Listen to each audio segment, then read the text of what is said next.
quick video on how to teach your dog to come with a whistle recall. We want to have multiple ways we can get our dogs to come to us. I use the word come for my dogs. You say the word come, they come running, trained it since they were little puppies. But I also teach my dogs to come on a whistle. I'm not a great whistler, so I use a whistle. This is going to stand above my voice, meaning if I'm out somewhere, if I were out in the woods or if I'm out at the lake, especially I have a big backyard, so even in a big yard, they're more likely to hear this whistle than they are to hear my voice, especially if there's a lot of distraction, if they're playing with other dogs or there's just something noisy going on. So I like the whistle because it's really a sharp, precise sound. It gets their attention. And if you pair it in early training, they hear the whistle, they immediately get a treat. They start building that reinforcement history of the whistle means you're going to get a food reward. I don't use a clicker when I'm teaching whistle recall because I blow the whistle, the dog comes running towards me, I immediately reward them with a treat. So this really just pairs the sound of the whistle with the reinforcement of them coming towards me. I don't blow the whistle and go and get them.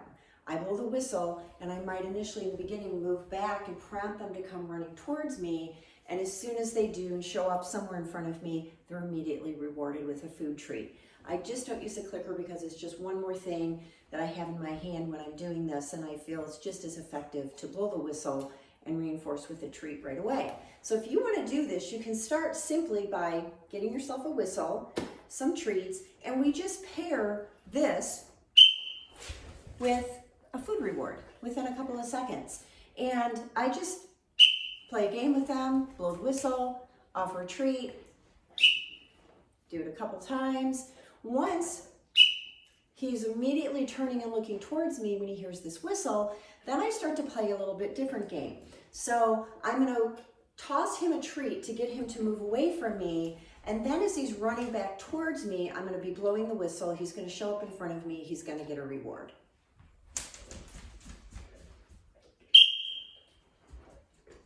Good boy. So he heads back, he gets his reward. And I do another toss.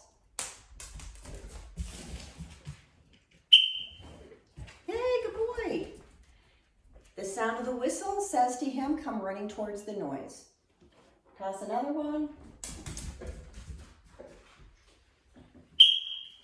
Hey, good boy.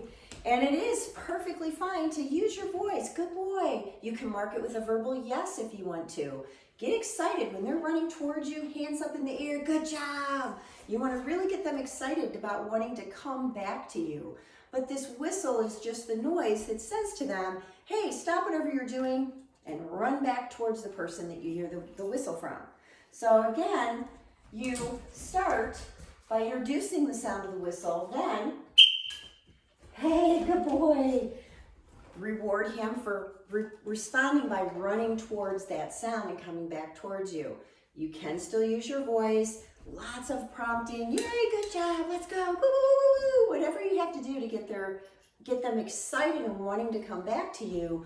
But we're really just conditioning them to hear this noise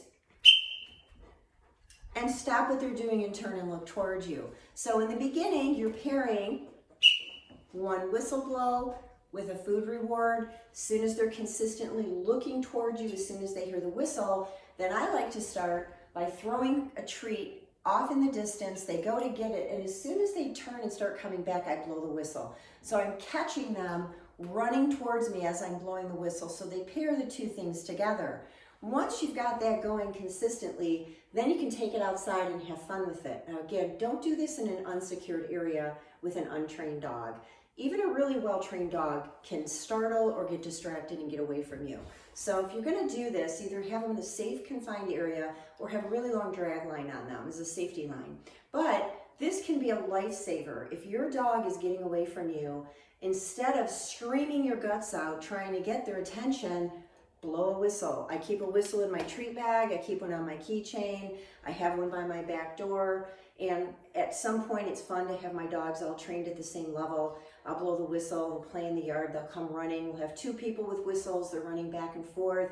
I've had breeders who teach their puppies as young as 5 or 6 weeks.